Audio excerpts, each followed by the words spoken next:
गौतम अडानी ने किया कच्छ में ग्रीन एनर्जी पार्क बनाने का ऐलान, साथ ही की पीएम मोदी की तारीफ।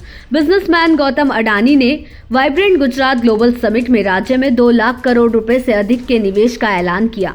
इसमें मुख्य रूप से एक ग्रीन एनर्जी पार्क का निर्माण शामिल है, जिसे स्पेस से भी देखा जा सकेगा। गांधीनगर में हो रहे वाइब्रेंट गुजरात समिट में हिस्सा लेने के लिए गौतम अडानी के अलावा रिलायंस इंडस्ट्रीज लिमिटेड के चेयरमैन मुकेश अंबानी भी आए। वाइब्रेंट गुजरात समिट को संबोधित करते हुए गौतम अडानी ने कहा कि इस समिट को संबोधित करना मेरे लिए सम्मान की बात है। मैं इस बात को लेकर काफी गर्व महसूस करता हूं कि इस समिट के सभी संस्करण का हिस्सा बनने का मौका मुझे मिला है। उन्होंने कहा कि वाइब्रेंट गुजरात प्रधानमंत्री नरेंद्र मोदी की असाधारण दृष्टिकोण की अभिव्यक्ति है। इसने एक राष्ट्रव्यापी आंदोलन को प्रज्वलित किया, जिसकी वजह से हर राज्य एक दूसरे के सहयोग से आगे बढ़ रहा है। जीडीपी में एक दशक में हुआ था इजाफा बेहतरीन। अडानी ने कहा कि आंकड़ों को देखने से पता चलता है कि पिछला दशक काफी बेहतरीन रहा है।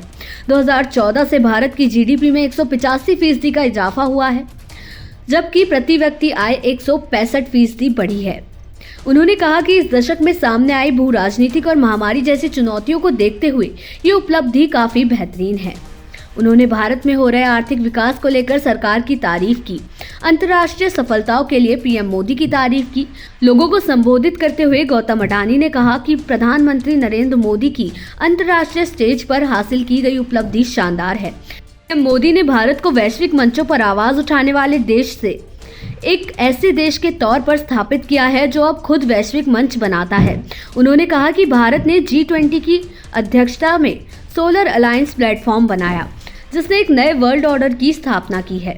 कच्छ में बनेगा green energy park. Gujarat vibrant summit में गौतम अडानी ने राज्य में किए गए निवेश की जानकारी दी। उन्होंने कहा कि पिछली बार समिट में 55,000 करोड़ रुपए का निवेश करने की प्रतिबद्धता जताई गई। इसमें से 50,000 रुपए अडानी समूह ने पहले ही गुजरात में निवेश कर दिया है। अडानी ने कहा कि हम अब कच्छ में 725 वर्ग किलोमीटर में फैला 30 गीगावाट क्षमता वाला एक ग्रीन एनर्जी पार्क बनाएंगे, जो स्पेस से भी दिखाई देगा। गौतम अडानी को सिर्फ 16 साल की उम्र में कारोबार में हाथ आजमाने के लिए मुंबई जाना पड़ा।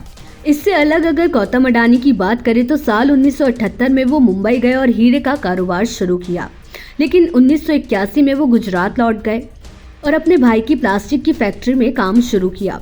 साल 1978 में उन्होंने कमोडिटी का एक्सपोर्ट इंपोर्ट करने वाली कंपनी के रूप में अडानी एंटरप्राइजेस की शुरुआत की। साल 1991 में हुए आर्थिक सुधारों की बदौलत अडानी का बिजनेस जल्द ही डाइवर्सिफाई हुआ और वो एक मल्टीनेशनल बिजनेसमैन बन गए। देश दुनिया की ऐसी ही तमाम खबरों के लिए देखते रहें सहारा समय का डिजिटल प्लेटफॉर्म समय डिजिटल।